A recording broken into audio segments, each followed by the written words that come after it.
투쟁 실적이 없으면 심판 대상이 되고 잔혹하게 도태된다는 것을 아는 박헌용은 이북 부수상 외무장관 감투를 쓰고 예쁜 색시와 살지만 하루하루가 바늘방석입니다. 제주도에서 일으킨 폭동도 맥이 없고 여수 순천 군사반란 지리산 무장 폭동도 한국 정부가 생기면서 더 체계적인 진압에 의해 가지고 전 지역으로 확대되지 못하고 내부 남로당은 국보법의 불법 단체가 돼서 움직일 수도 없고 김일성이는 한편에서 이남을 차지할 전쟁 준비를 끝내고 있으니 초조합니다. 박헌영이. 그때 김일성이 박헌영이한테 남로당 북로당을 합치자고 합니다. 원래 이 쭉 두만강에서부터 제주도까지 한반도 전역 박헌영이 공산당을 조직하지 않았습니까? 김일성이 이북에 들어와 가지고 이남에는 박헌영 남로당, 이북은 김일성이 북로당 이렇게 나뉘었는데 이걸 합치자는 겁니다. 박헌영이 찍소리도 못하고 승낙할 수밖에 없죠. 그래가지고 전쟁 나기 1년 전 49년 6월 평양에서 남북 노동당 회의가 열려가지고 김일성은 남북을 합친 노동당 당수가 됩니다. 박헌영은 이번에도 개똥 씹은 얼굴이 됩니다. 어느 조직이나 단체도 마찬가지지만 남로당 조직도 일제 때부터 그 모진 고문을 받으면서 6, 7년씩 옥살이를 하면서 박헌영과 함께 했던 원로들이 있고 또 그들을 따르는 열성 당원들이 목숨을 걸고 조직을 구성하고 있고 그 구심점이 박헌영 아닙니까? 근데 박헌영이가 이제 개밥이 된 거죠. 이남에서 박헌영이 따라 월북해온 그 빨갱이들이 지들끼리 모여서 죽상을 하고 박헌영을 위로합니다. 박헌영은 남로당의 사기를 생각해가지고 김일성이가 남북을 합친 노동당 당수가 된 걸 비밀로 붙이기로 합니다. 박헌영이는 김일성보다 먼저 남한을 뒤집어야 살아남을 수 있는 상황이 된 겁니다. 실제 6.25 전쟁이 끝나고 김일성은 박헌영을 비롯해가지고 이남에서 올라온 빨갱이들 전부 한데 묶어가지고 미국 간첩 혐의 다 처단해버리죠. 박헌영은 위기감을 느끼고 마지막 수단으로 서울을 폭파해버리려는 결심을 합니다. 그리고 남로당 책임자 김삼룡에게 지령을 하죠. 남로당 총책 김삼룡은 남로당 서울시당 부위원장 홍민표를 서울을지로가 아지트로 부릅니다. 홍동무 중앙당에서 지령이 내려왔어. 인민공화국 총선거 전까지 남조선을 해방시켜야 하고 당에서 활동 자금으로 2천만 원을 보내왔어.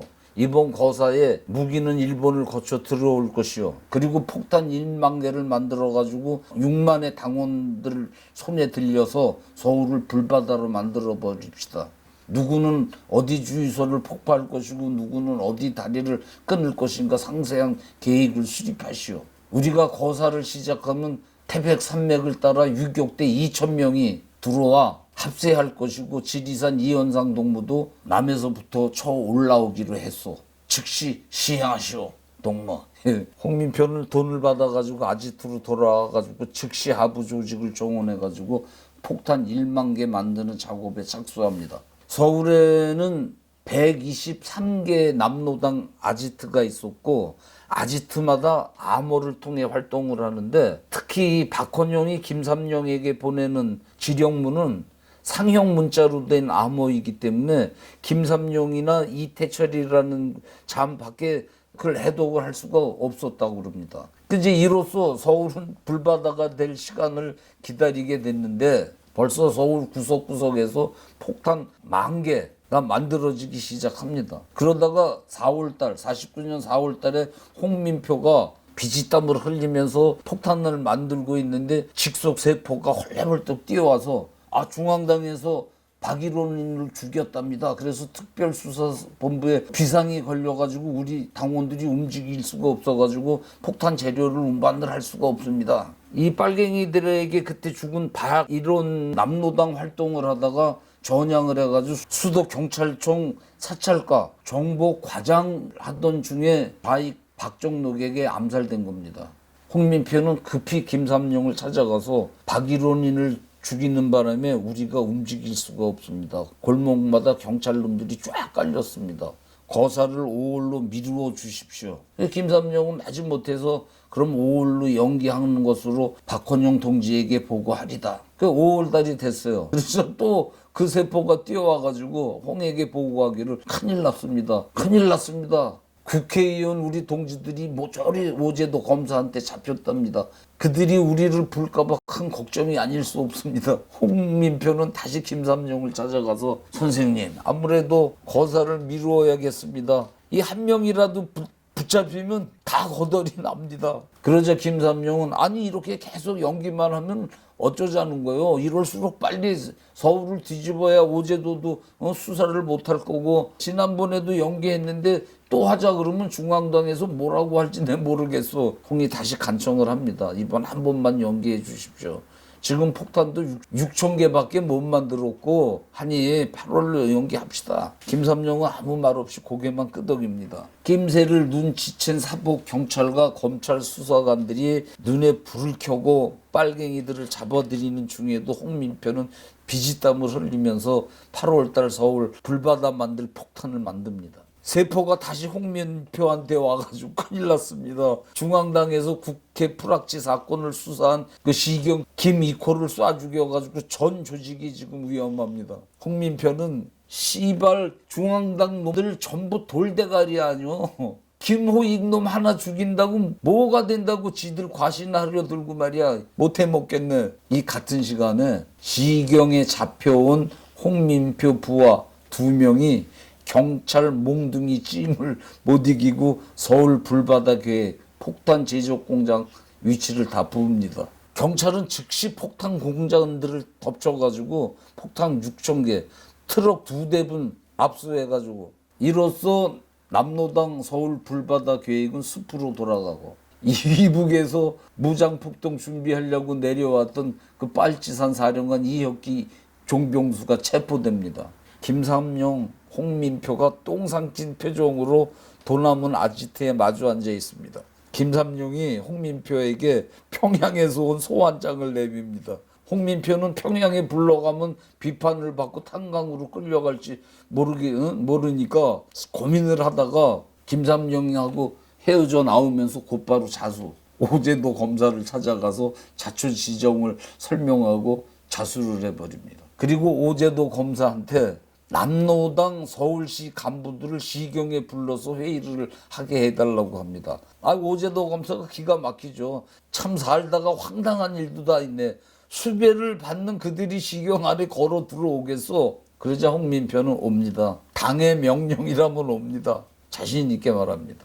그래서 오제도 검사는 나중에 오제도 검사에 대해서 소개를 하겠지만 군에서는 김참룡이, 민간에서는 오제도 검사가 이 빨갱이들 잡는데 아주 특별수사본부장.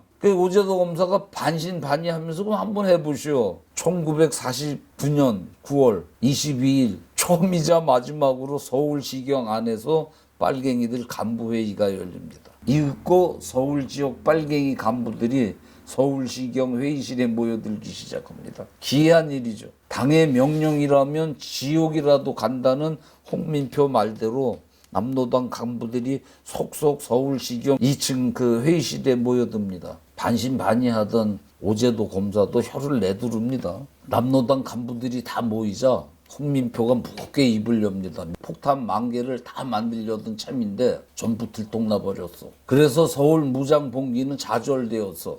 제주도 항쟁도 수많은 인민만 죽이고 성과가 없고 14연대 여수 순천 혁명도 동지와 수많은 인민만 죽이고 아무 성과가 없습니다. 국회 공작도 실패했습니다.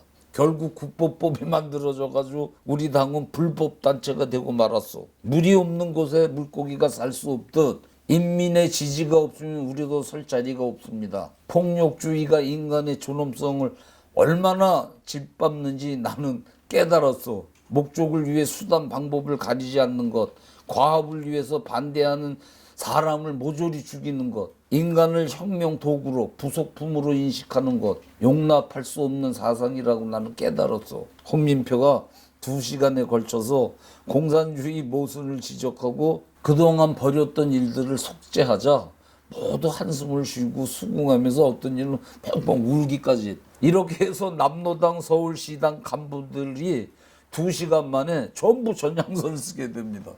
그리고 그들 그 기자회견을 열고 소련의 괴뢰 정부 인민공화국을 지지 찬성하는 역도의 집단 남로당은 하부 각 조직 기관을 기만하여 소위 혁명과업이라며 무장폭동을 지시하여 파괴, 암살, 방화, 온갖 비열한 음모를 계속 추진하였음을 폭로하는 동시에 서울시 당 상임위원회는 그 모순점을 지적하고 박헌용 도당 중앙당의 내란 음모 지시를 거부하는 동시에 반대로 그들을 향해 투쟁할 것을 전 국민에 맹세한다. 이때 전향한 사람들 대부분 경찰에 들어가 가지고 남로당원들 전향시키거나 체포하는데 큰 공을 세우죠. 그래서 49년 9월 21일 이들 때문에 빨갱이 200명이 체포되고 공무원 경찰에 있던 빨갱이 28명, 기자, 변호사, 판검사까지 65명이 체포됩니다. 이 사건이 신문에 대서특필되고 전 국민은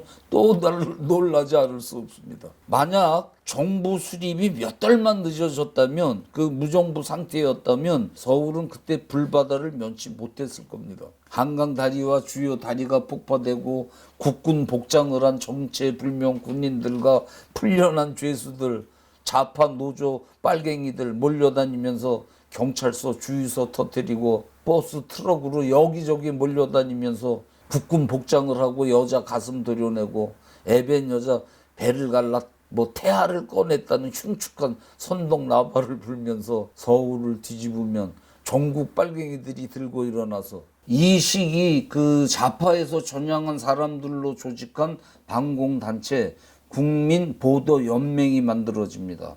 48년 12월 시행된 국가보안법에 따라 그 전향한 사람들을 보호한다는 인도적 취지로 결성된 단체인데, 대한민국 정부 절대 지지, 북한 정권 절대 반대 내용을 가진 단체인데 전국 가입자가 30만 명이 이르렀습니다.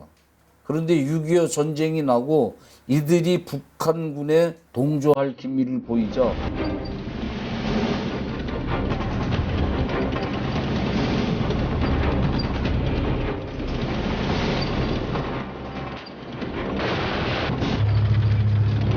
(30만) 명이 북괴군에 들어가면은 그 병력이 얼마나 커지겠습니까? 그래서 국군은 어쩔 수 없이 이들을 직결 처분하게 됩니다. 대한민국 참으로 잔혹한 시련 속에 탄생한 나라입니다. 이 모든 죄는 인간을 가축으로 물질로 여기는 유물사관 공산주의들이 벌인 일입니다. 대한민국 정부와 국민은 그것을 막았을 뿐입니다. 물론 당시에 여권이 적과 아군을 촘촘히 세밀히 분류해서 선도적으로 처리하지 못한 점,